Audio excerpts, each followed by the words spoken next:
mu mana mu gitabo cyaririmba gute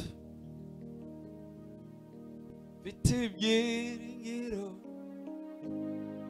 bifite ubugingo bifite umugabane ejo ibyiringiro bifite ubuzima bifite ubugingo tubahaye ikaze mwese abahageze abari kure n'abari hafi kugira ngo tubane masengesho umunsi ugira gatatu. Bishimiye Imana nyiribihe itwemereye kuba mu bwiza bwayo ngo tubashe kumva icyo Umwami avugana natwe.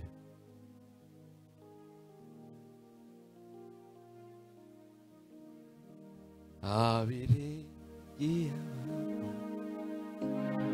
barabakira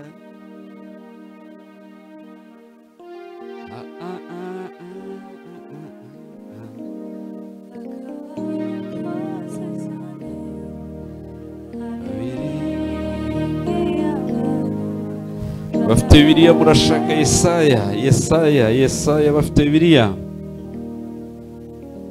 ndetse babahanga amaso akabakuza wowe ntugemuka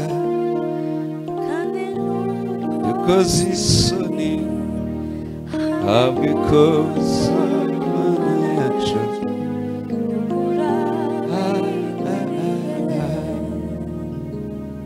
Yesaya 38 Yesaya 38 Yesaya 38 haravuze ngo muri iyo minsi Hezekiya ararwara yenda gupfa bukeye umuhanuzi Yesaya mwene Amosi aramusanga aramubwira ati Uwiteka aravuze ngo tegeka iby'inzu yawe kuko utazakira ahubwo ugiye gupfa.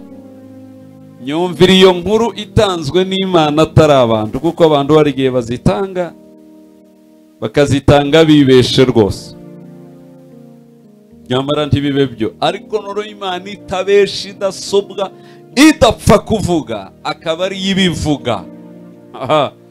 Kandi ni Imana itivuguruza, ni Imana itabesha, ni Imana idahinduka.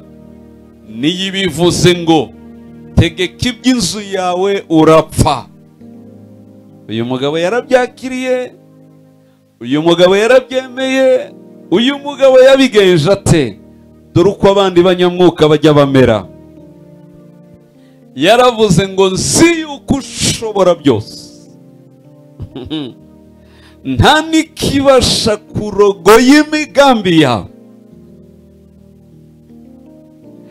Kandi yarazi ko muri Bibiliya handitse ngo niyo yisha kandi igakiza. Aha, kera twaririmbaga gutewe Imana yumva we kandi igakiza, mu byitwa Imana ayibanye nawe. Uko waruri Imana we niko kimeze, nta n'igicucu cyo guhinduka we. Uko waruri Yesu we niko kimeze we, nta n'igicucu cyo guhinduka.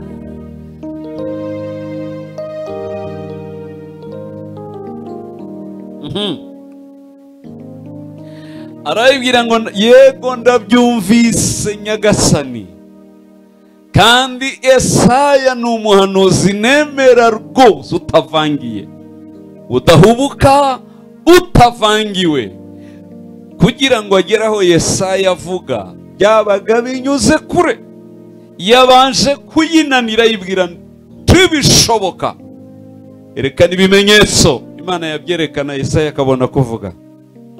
None iramubwiye ngo genda umubwire ngo arapfa, tegeka ibyo mu rugo rwawe, sefini, birarangiye rwose. Umugabo wuzuye Imana, wamenye Imana kabisa, aravuga ati nta kibazo, ndabizi ko nzapfa, ariko ubu ntiharagera, no, ntibishoboka, ntiharagera, ntabyo nemeye. Kubera iki se?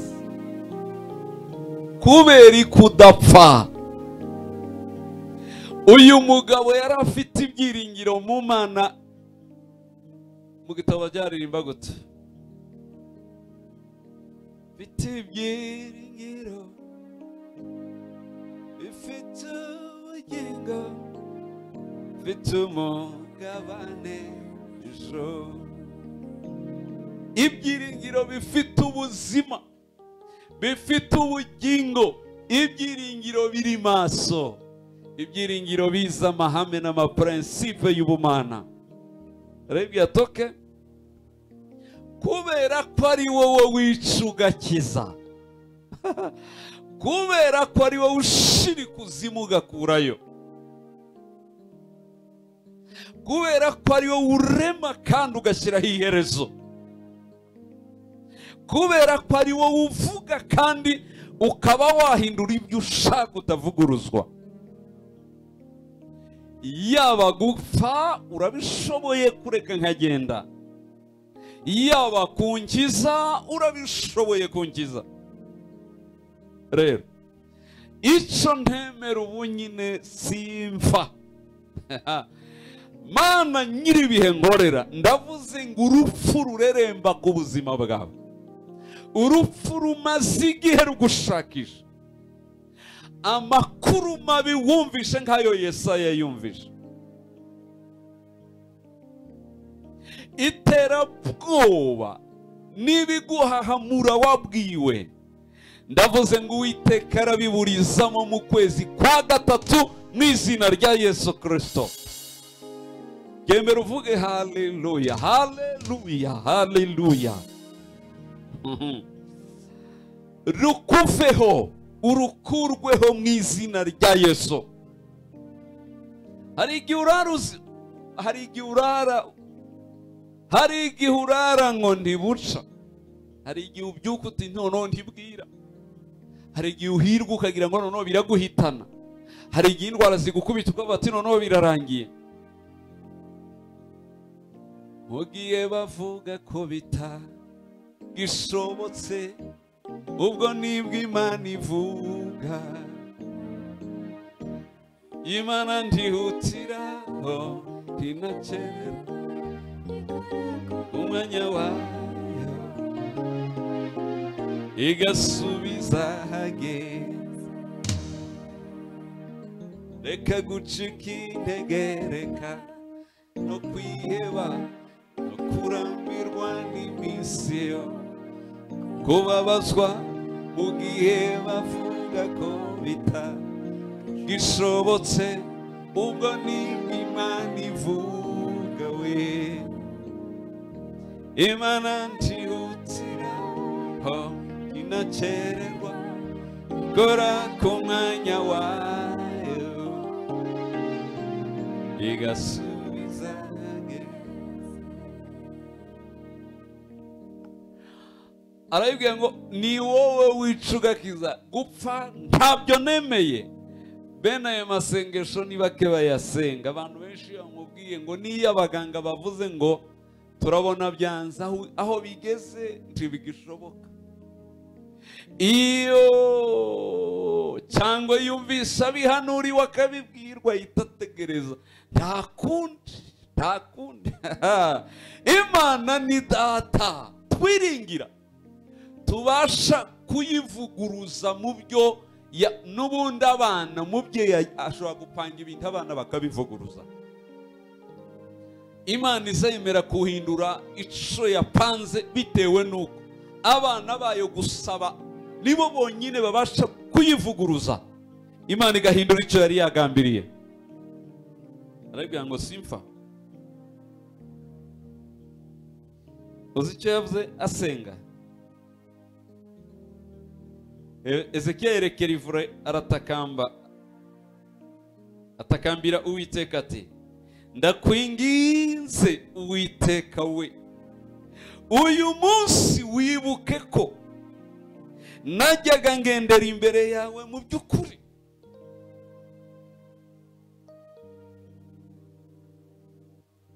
imbere yawe n'umutima utunganye, ngakora ibishimwa imbere yawe Uwiteka we. Nuko Hezekiya ararira cyane. Aririra nde? Aririra Imana. Ujye uririra Imana, kandi uyiririra bitewe no kuyiringira, bitewe n'ubunini bwayuzi, bitewe n'uburemere bw'imbaraga igira, bitewe n'urukundo mugirana, bitewe n'amasezerano mufitanye. Kakurya umugore ashakurira umugabo we, kakurya umwana ashakurira ababyeyi be, nawe urabyemerewe guturika imbere yayo mu rukundo, ariko ukayibwira ati, data we, nzi ko ushobora byose, nta n'icyabasha kurogoya imigambi yawe. Ubasha kunkiza urupfu rukavaho, rubwire ruhagarare rwibeshe, ntabyo nemera rwose.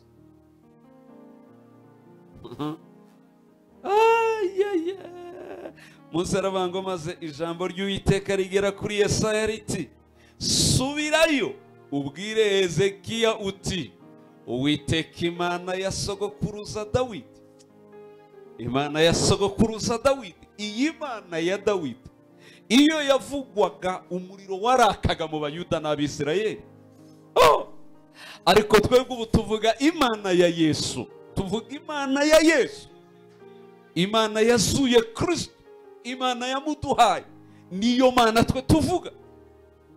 Kandi igitangaza, Imana ya Yesu ifite imbabazi, ifite imbaraga zirenze Imana ya Dawudi.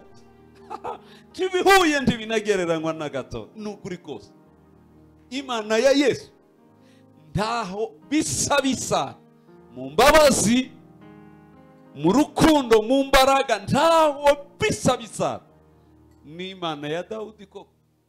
Ego kiriya gihe yarakoraga, kandi yari bafite mu rukundo n'imbaraga, ariko ntigereranywa n'Imana yihishuriye muri Kristo. Kuko Dawudi barakoranye nayo, ariko Kristo si ugukorana, ahubwo babaye umwe nayo, naho bitandukaniye. Yagendanaga nabo, ariko twe igendera muri twe, ntigendana natwe, ahubwo igenda muri twe, naho bitandukaniye.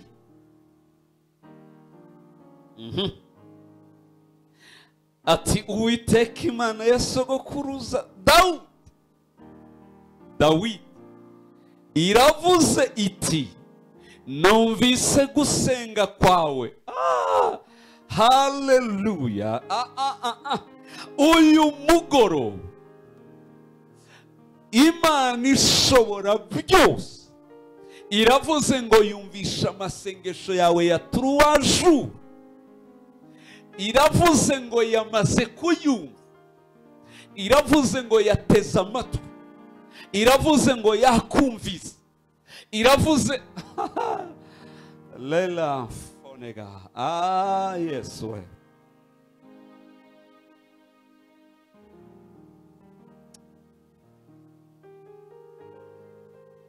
Numvise gusenga kwawe, mbona n'amarira yawe. Urumva Imana yumva, yari ikazisoma n'amarira ari ku maso kayabara.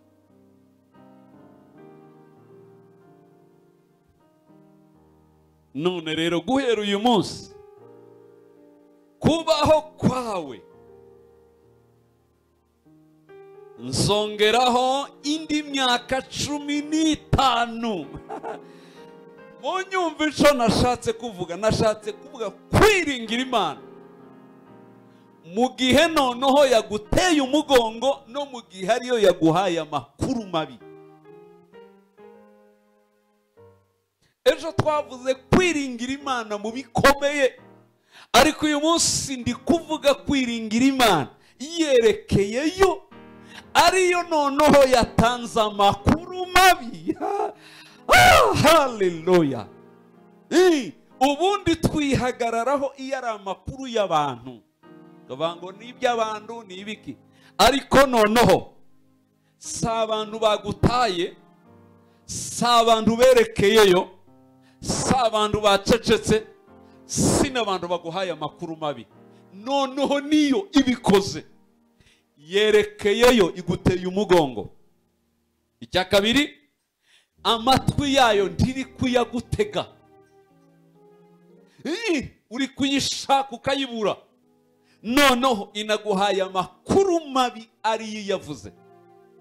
Ariko igitangaza ibihumbe by'abagabo bizeye Imana, ibitangaza by'Imana, bakayiringira yerekeyeyo, bakayiringira yacecetse, bakayiringira yagiye, bakayiringira yabahaye amakuru mabi ariyo.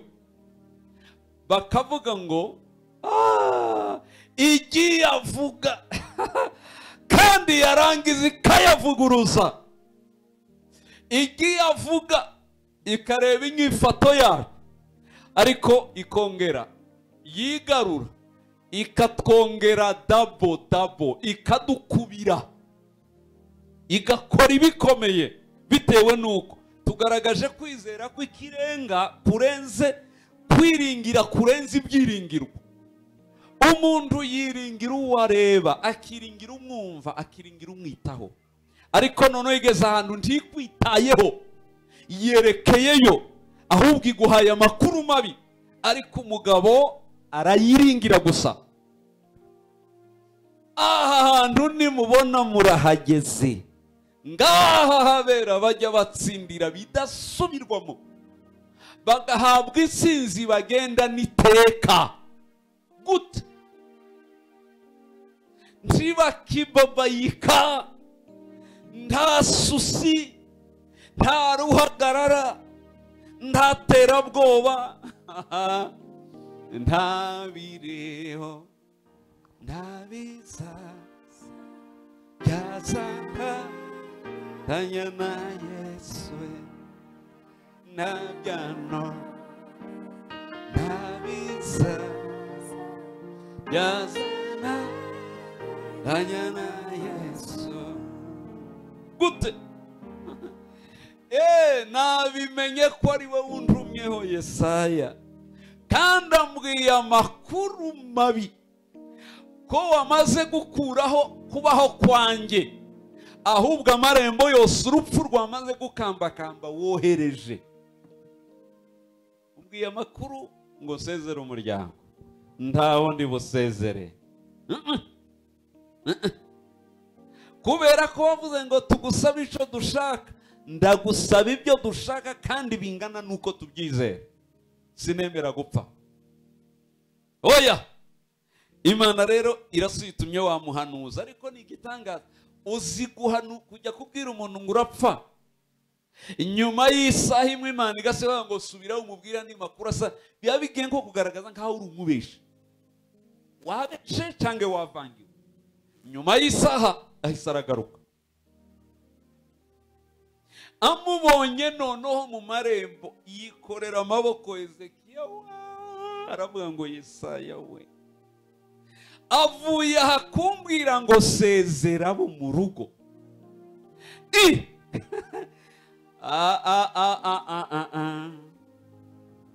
None agarutse gute n'umwanya?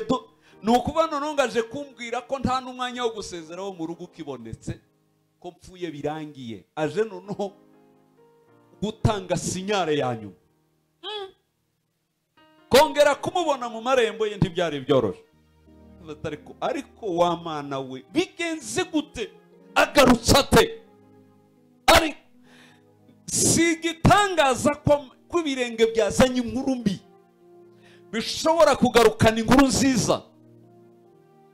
Si igitangaza ko abakubwiye nabi bagarukana amakuru meza.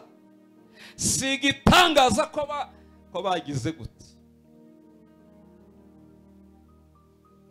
ko bashatse kurangiriza ubuzima bagarukana amahirwe yose y'ubuzima bwawe. avuga ataragarutse, agarutse tewe simbasha no gukinga ngo mukingirane kuko niyo bashaka kuva ku gisasiro. Yesaya yarakubise umuryango arinjiye, aravuga tumve ndagarutse gute se?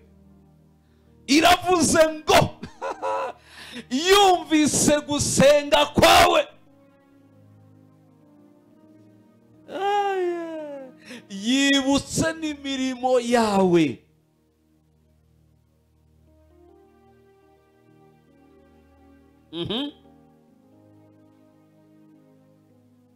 Haleluya, haleluya, haleluya.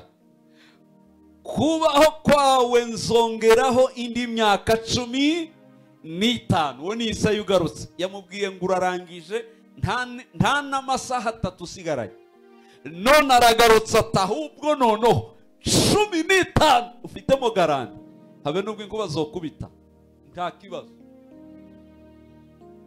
inyanja zizuke zizahitana abandi usigara, imiraba yiyongeranye ntizanagushaganya na gato. Haba nubwo imodoka amagare yawe yatembagara mu misozi, ufite garanti yo kubaho imyaka 15 nta kigushaganya. Niko Uwiteka Nyiringabo avuze, yumvise gusenga kwawe, yibuka imirimo myiza wamukoreye. Nshuti imwe, gusenga k'umuntu wasenze, ariko cyane cyane umuntu wakoze imirimo myiza mu Mana, agashigikira ubutumwa bwiza, akubaka ibicaniro by'Uwiteka,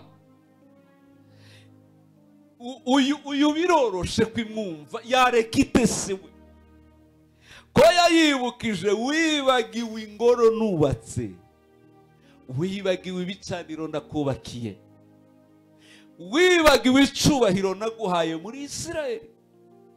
Erega barakwirukanye ndakugarura, ibuka imirimo nakoze, wumve no gusenga kwanjye, nurangiza agaciro amarira yanjye. Imana tayiwe, Ezekiya we, unkoze mu mutima we. Oya, nturi mu bagabo bo gupfa, oya, kuko iyo Imana yateguye urupfu rugomba kurara rukoze akazi. Ni ukuvuga ngo byabaye ngombwa ko hashakishwa uwo barutaho uwo munsi. Bashaka nimba ari ikinebwe cyahe barutayeho, ndumbaze gishobora gusubirira uyu mugabo w'umunyamwuka kugira ngo abeho. Cyo gituma yabwiye Isaya ngo nzatanga ingabo nyinshi zipfe ku bwanyu, kuko wambereye ingoramutima, icyo nicyo nzagukiriza.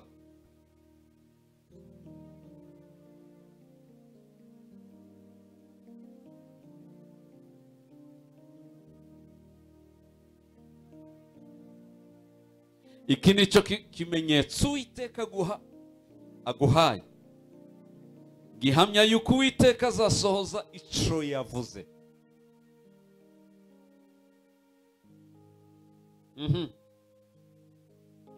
Iyo mugabo rwose irakubwiye ngo urapfa, nawe urayibwiye toya ntibishoboka.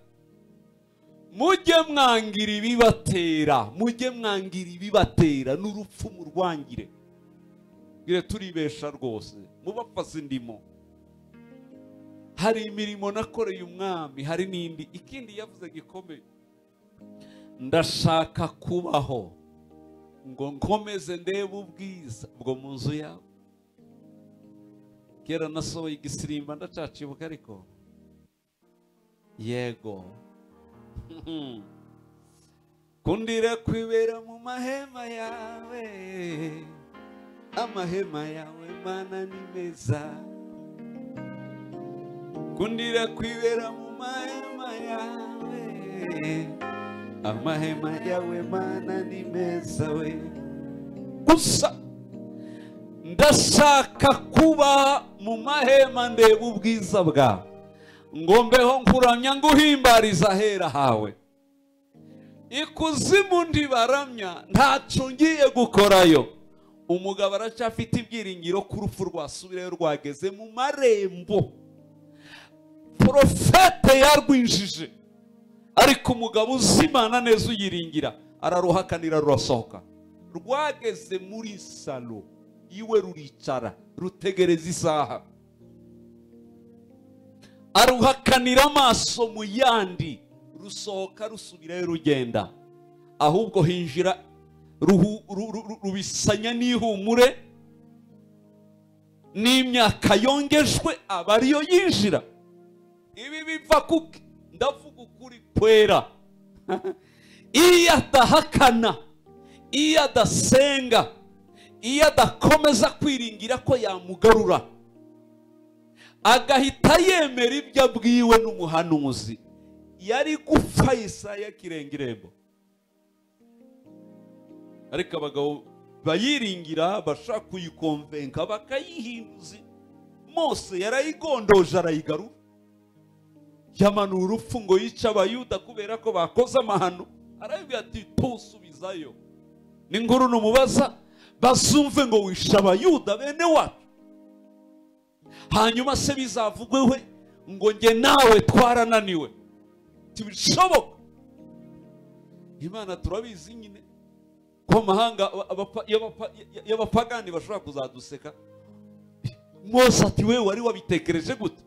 Erega bazavuga ko wabashutse ubakura muri Egiputa ngo uje kubatsinda mu butayu. Igarure. Imana ati ndigaruye. Haleluya, ndigaruye. Nibabeho kubera wowe Mose, nibabeho.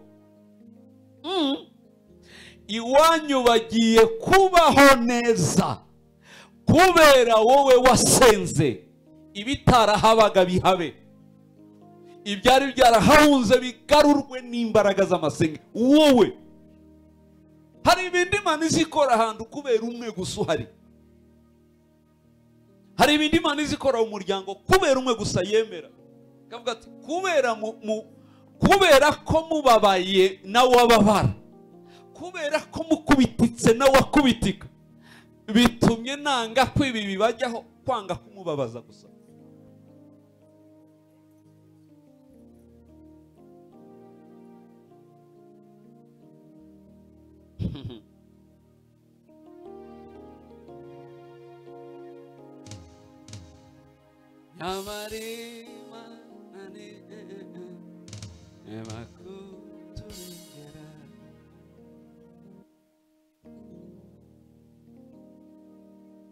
Yes.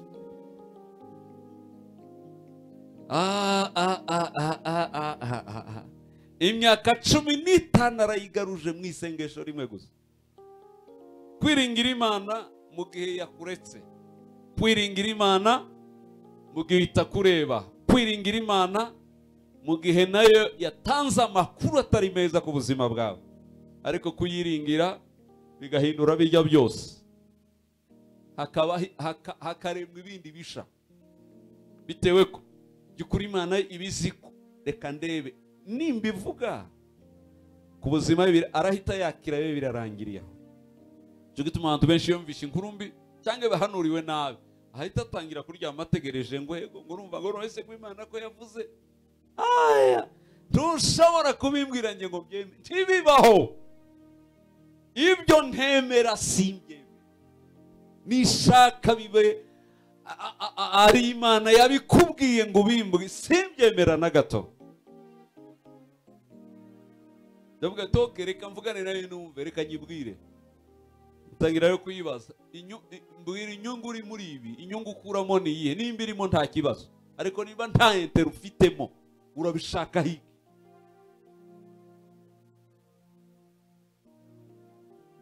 Nimba ari test mpima mbikubwiye hakiri kare, nta gihari, nta nibizaza byatuma ntandukana nawe ngo wenda urashaka kumpima. Tibishoboka.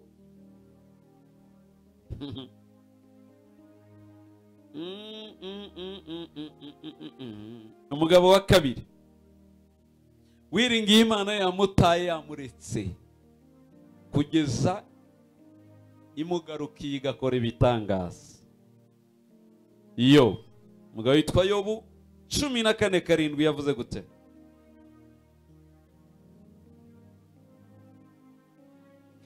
Amaze kuyibura yaravuze ngo narayishatse imbere ndayibura.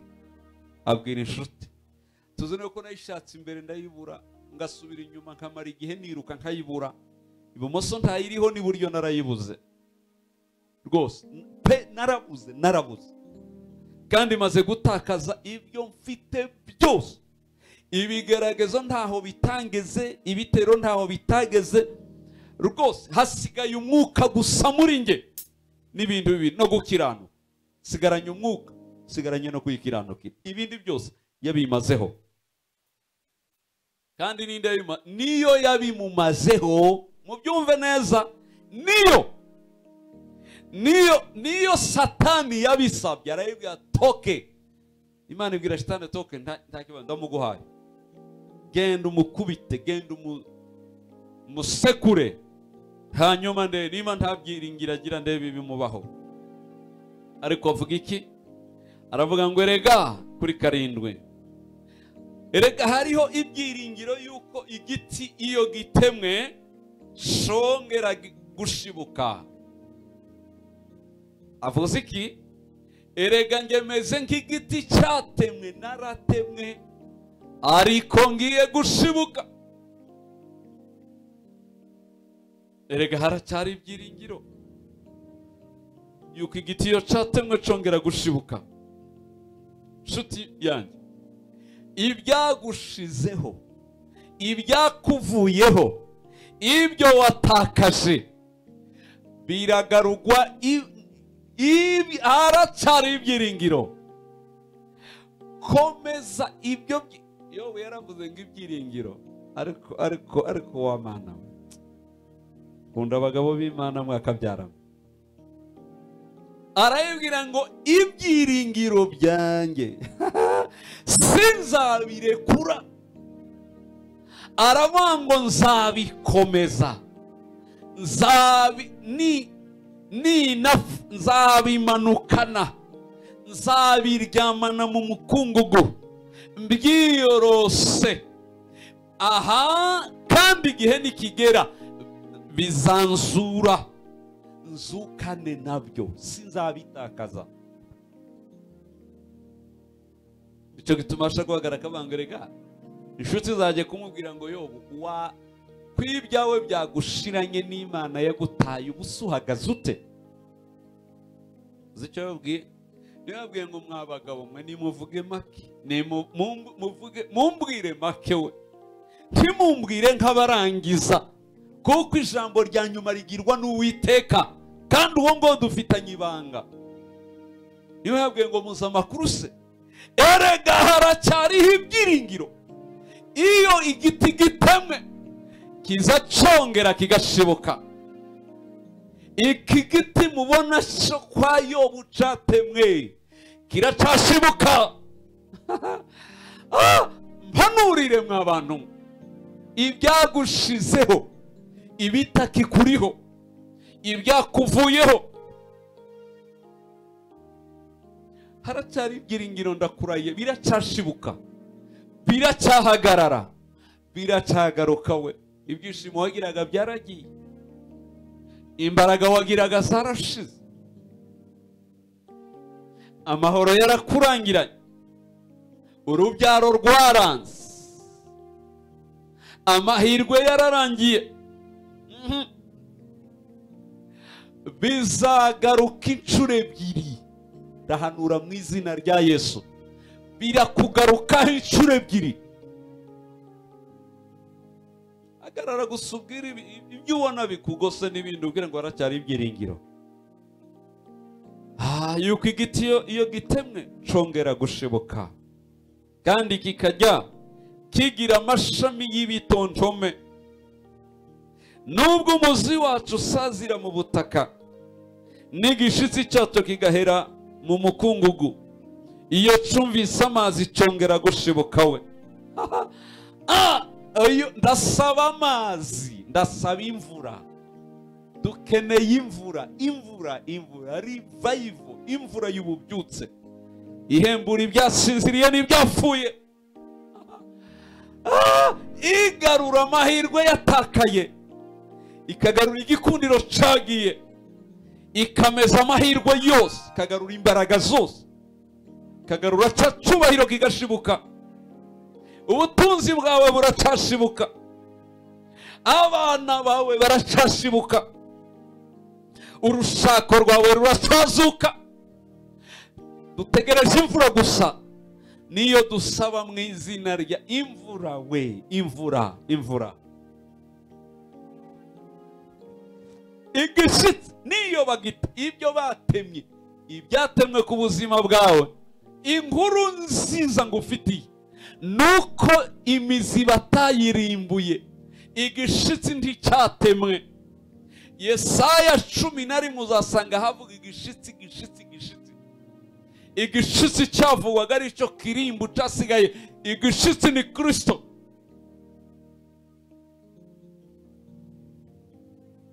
Ni igiti bagitemye, igishitsi kiri mu butaka. Ngiyo cyumvisha imvura we, iyo cyumvisha imvura we. Haleluya, iyo cyumvisha imvura gihita gisakuza ngo ni wowe nashakaga, ni wowe nari ntegereje, ni wowe naburaga. Ngwino gira nzamuke, ngwino gira nkomere, ngwino gira bongere bambone. Bwira isi ngo ndaje urambona. Bwira bakubuze n'abagutaye ngo ndahari ndaje murambona. Ngiye gushibuka muzibaza iyo nabaga. Ugiye kuzamuka bazibaza ubutaka uvuyemo. Benshi bari bazi ngo wararangiye, ariko ntibishoboka. Uzababwire ngo igishitsi, nawe nibakubaza ni kuki wuzuye amahoro, nawe uzababwire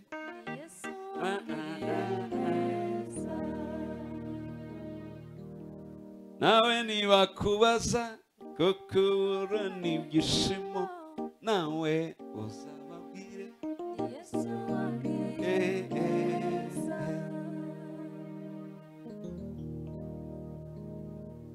hari umuntu ndi kuvugana nawe rwose, mu gihe gito bazabaza ngo wabagahe.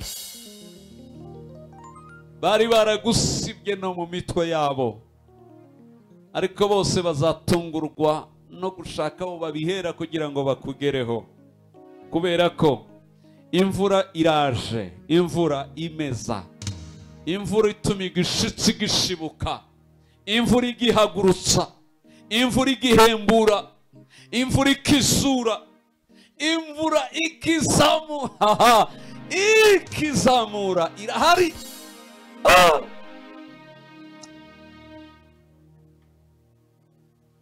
Nubwo umuzi wacu usazira mu butaka, n'igishyitsi cyacu kigahera mu mukungugu, iyo cyumvise amazi cyongera gushibuka. Iyo cyumvise amazi kirongera gushibuka, kigatoha nk'igiti kikiri gito. Ariko umuntu kigiye gutoha nk'igiti kikiri gito, baramubwiye ngo yaraguhebye, baramubwiye ngo yarakuretse, baramubwiye ngo yarakwibagiwe, ariko arababwira ngo na gato ndacyafite ibyiringiro, ndabyiyumvamo, ibyiringiro ndabyiyumvamo. Nzarekura ibindi byose, ariko nzasigarana gukiranuka n'ibyiringiro. nibyo biri yari yarasigaranye byonyine. Gukiranuka kumwemeza mu maso y'Imana. Ibyiringiro bigarura amahirwe yose. Ibyiringiro bijya bitera umuntu ibyishimo by'ahazaza ataragerayo, bikamutera kudacika intege no kutarangira. Hari umuntu ubaho yararangiye, ariko umuntu ufite ibyiringiro ntajya arangira. Agira gukomera kutazwi iyo gushingiye niyo kuva. Naho nyamara n'igishitsi kikiri muri we kimwemeza ko gitegereje imvura gusa umunsi amazi yatonyanze kizazamuka.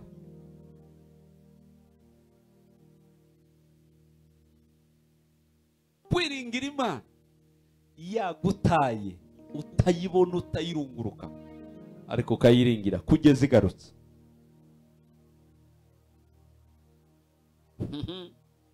Mwibuka umugore w'umunyamahanga we, yagiye kuri Yesu ngo hagera ati, Yesu we ndengera ungirire neza we, nkorera igitangaza umwana arapfuye, nkorera igitangaza umwana wanjye arapfuye we, n'amarira menshi. Yesu aramubwira ngo mva imbere we, mva imbere mugore, ibiryo mfite n'iby'abana sinabihimbwa.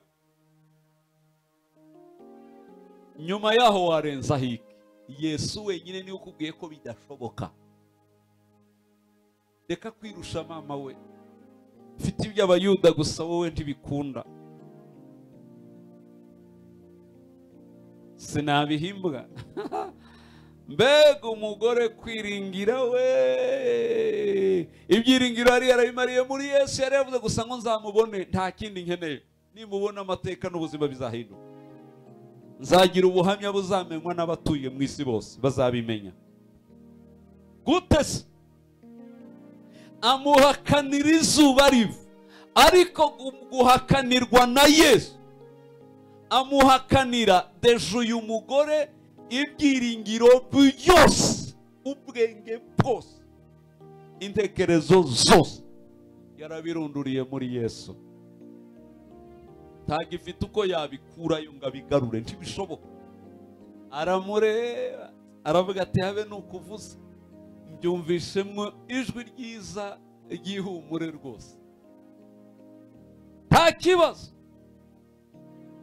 Abana nibarye ku meza, ariko ibivunguka bitakara, n'imbwa zifite uburenganzira bwo kubiryaho. Fe kuba imbwa yawe ya Yesu biramaze.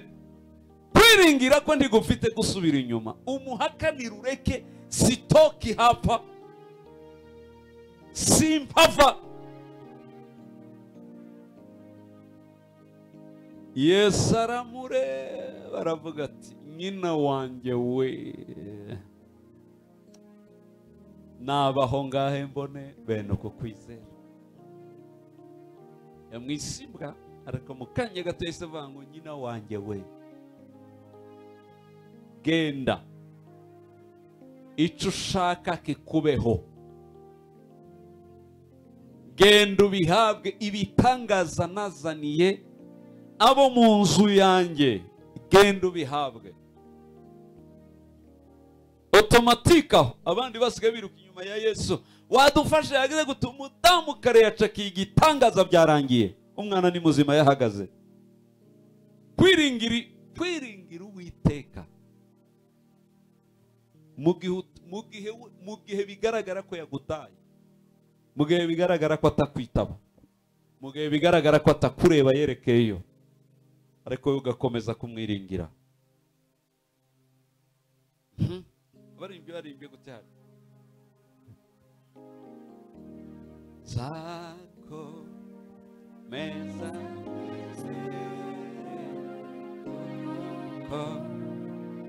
meza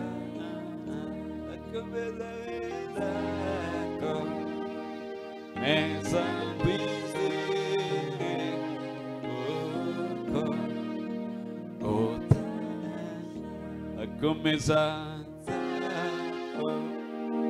meza bizere ko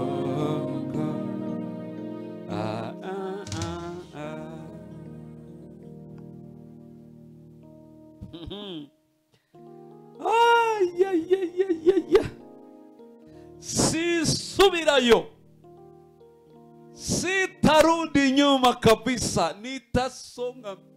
Aha, wewe songa mbele, watanena mema alilosema kwako, usikate tamaa, kaza mwendo tu, ukaribu kufikia ahadi yako.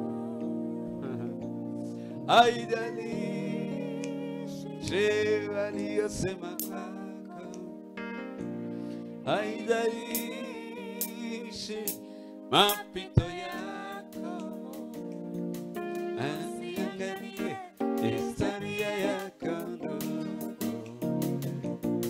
Wewe songa mbele, songa mbele.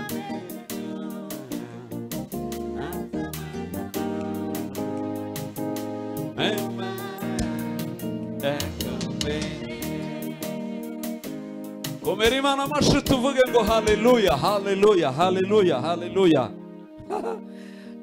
Undi mundu ninde wankozeho?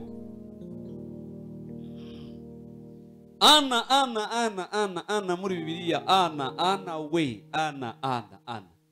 Imana nyirijuru n'isi imuzirinda, irabloke, irafunga, irayidoda, irayisiba, urubyarira irasipurima. Evuga ati rwose nararufunze, narukuyeho. Ana arayisenga we, ana arayishaka we, kandi akayisenga ariyo yamuzibye inda. Iramwihorera arakomeza, iramutara yikurikira, yerekera yarayishaka, arahamagara ifunga amatwi. Imyaka igera 40 myinshi, umudama yiruka inyuma, Imana shwita. Ndebera igitangaza, umugabo wari userukiye Imana mwisi ari uvugana nayo, akavuga akayivugira ibyo ishaka. Eli amugeze imbere ngo azi ngo ari gusenga. Eli yaramubwiye ngo mvi imbere wa mugore we n'isindwe rya mvi imbere tako atari yaragize, iramwihorera rwose. Ni nayo yazibye inda, ni nayo yamwambuye urubyaro, yarumwimye. Ntabwo ari shitani, nta shitani wigeze akandagira mu bugumba bwa Ana. Nta shitani wigeze asa ngo avuge ngo ntawe. Uwiteka Nyiringabo waremye ijuru n'isi niwe yafunze inda, arabloke. Yamara akaza akavuga ngo Uwiteka we uzanyihorera ugeze he? Iraceceka rwose. Umugore arakomanga, asakuriza ijuru, arabomborana, amagambo arakama, ijwi rirasarara rirafungana, atangira gukoresha intoki n'iminwa. Unsubize ureke, wihuta ukereze, sinzahagarika, ndafite urubyaro, siwezi toka hapa, sinzava inyuma yawe, urubyaro ntarufite, ntibisho ufunge ureke, nzagusaba kugeza ugize icyo hindura ku buzima bwawe. Yarayisenze pe, kugeza igihe hagarutse ngo asubire wa wundi atari ko wa mugore gusinda mu gito, uri umusazi wahe. Aramubwira ngo databuja, ntabwo ari isindwe we, nagahinda ko mu mutima, ndi gusuka imbere y'Imana. Iyi ni priere yanje, ndi mu masengesho, nuko nsigaye nsenga. sinkibasha kubona yo mvuga, ubu ndasenga yo mu mutima gusa, ubu ndi muri hetehila, ayo kuvuga yarashize, nta magambo ngifite, kuko iyo nsenze mvuga abanyumvise baboneraho uko banseka nuko bankwena, mbambaye urwamenyo mu bantu, ubu byageze ku rwego ntakivuga, ndi muri level yo kutayasohora, ariko isoma imitima izi ko ndasinda, izi cyo ndi kuvuga n'agahinda ko mu mutima, yanzi iby'inda, nta rubyaro mfite, ndashaka umwana. Iyo Mana yacu we irakomeye, ndawa ringiye wakorwe isoni we. Iyo Mana we, iyo Mana yacu we irakomeye, ndawa ringiye wakorwe. Iyo Mana we, iyo Mana yacu we irakomeye we, ndawa ringiye wakorwe isoni. Iyo Mana yacu irakomeye we, ndawa ringiye wakorwe isoni. Iyo Mana yacu we irakomeye we, ndawa ringiye bivuge. Iyo Mana yacu irakomeye, ndawa ringiye tawe. Iyo Mana yacu we irakomeye, ndawa ringiye bakorwe. Bivuga rimwe. Iyo Mana yacu we irakomeye we, ndawa ringiye. Yes, bivuga rimwe. Iyo Mana yacu we irakomeye we, ndawa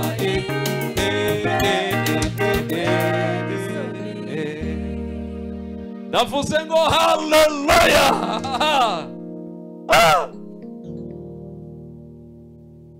Aramubwira ati nibyo Ana we, yakuzibye inda none n'ubu uracasenga. Aravuga sinzava Shilo, ntukave Shilo utahakuye Samweli, ntukamanuke ngo uve Shilo utamanukanye Samweli, ntukave Shilo utamanukanye isezerano rya Samweli. Sinzava Shilo ntamanukanye isezerano rya Samweli, ntibishoboka.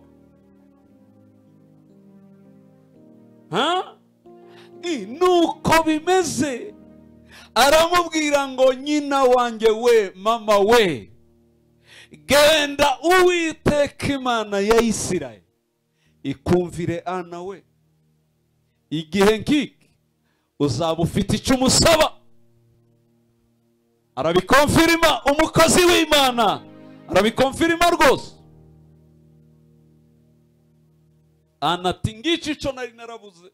Imana yari yaracecetse, nawe uraceceka kugeza ubwo mpinduka umusazi, sekwa na bose, ntukwa na bose, nangwa na bose, sinaba nkibona bonegera. Ana yarasigaye ku gasozi ka wenyine gusa. Nta handi yakwerekeza amaso. Nubona utagifite aho werekeza amaso, nubona inshuti zitakikumva, ukabona iwanyu ntibakigutega amatwi, abatambyi ntibakikurebaho, uzakomeza ibyiringiro ufite kugeza bose bagarutse, kugeza Imana isubije. Eli niwe wavuze mu kanwa ke, yamwise umusinzi, ariko niwe wavuze ngo Ana we genda Uwiteka guhica umusaba. Nubwo byarangiriye aho, ijuru ryahise rikunguka, Imana iravuga ati mu bagore bazandikwa, mu bagore bazavugwa, mu bagore bazaririmbwa mu isi, ugomba kubamo kwiringira iyakwihishe, kwiringira iyakuretse, kwiringira itakikwiyereka, kwiringira itakikuvugisha, kwiringira itakiguhumuriza, ariko ibyiringiro byonyine bigasigara bihumuriza ubuzima bwawe. Kuvuga toke, genda aho uzagarukira uzahansanga. Ibyo Imana izibikora byagenze gute? Hari igihe rwose ihindukira ikajya kwiyokipa abandi, ikabigushize mu gatebo cyangwa se mu kibaya cyo kurekwa. Benshi rero bahagera bakageraho biyemeza, amajwi ababwira ngo nta Mana ibaho bakabyemera, ariko aba bose mvuze ntibigeze babyemera. Baravuze, Yobu weranditse muri 40 niho yavuze ngo nzi yuko ushobora byose, ntakibasha kurogoya imigambi yawe, sinzakuva inyuma. Niho yavuga irindi jambo rikomera ngo nubwo wonyica Uwiteka, nubwo wanyica nzapfa nkikwiringira. Nzapfa nkikwiringira. Ibyo nabihisemo, niyo ntego nihaye. Nimba utarubizi neza, Imana ati igitangaza kirabaye. Nuko bimeze, nzi ko ushobora byose, nta kirogoye imigambi yawe.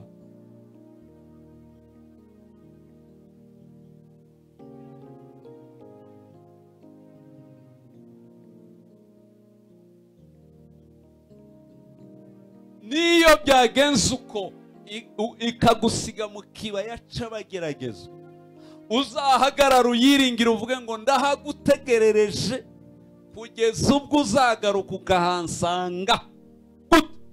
Nzi kuri kwiyokipa abandi, genda ubakorere, aho uzarangiriza nanjye uzansanga kuri aka gasozi. Nicaye ku byiringiro, mpagaze ku byiringiro, ndara ku gisasiro cy'ibyiringiro. Kandi ibyiringiro ntibikoze isoni, ntibinanirwa, ntibisubira inyuma, ntibyanamuka. Ndategereza, genda ukorera abandi, nzi ko hari abo kwiyokipa muri iki gihe. Nge wanshize mu kibaya, wemeye ko njya mu kibaya cy'ibigeragezo, ndahategerereza kugeza ubwo uzanyumva ukagaruka. Hanyuma Dawudi akavuga ngo ni ukuri kose muba mutegereza, ntawe uzakorwa n'isoni. Ntawe uriho. Ntawe uzakorwa n'isoni. Tugiye gusenga tugiye gusenga uyu munsi, kubwira Imana ngo uyu munsi ugira gatatu, umunsi w'umuzuko, izura ubugingo bw'abantu, izura imiryango y'abantu, izura imibiri y'abantu, izura ubutunzi bw'abantu, izura impano z'abantu, izura ubushuti n'ubusabane bwayo n'abantu. Yongera igaruka imaze igihe isa n'iyagiye, yongera igaruka imaze igihe isa n'iyakwihishe, yongera igaruka imaze igihe itagaragara. Igihe ni iki? Aya masengesho nayo kongera kuguhuza nayo ikagaruka.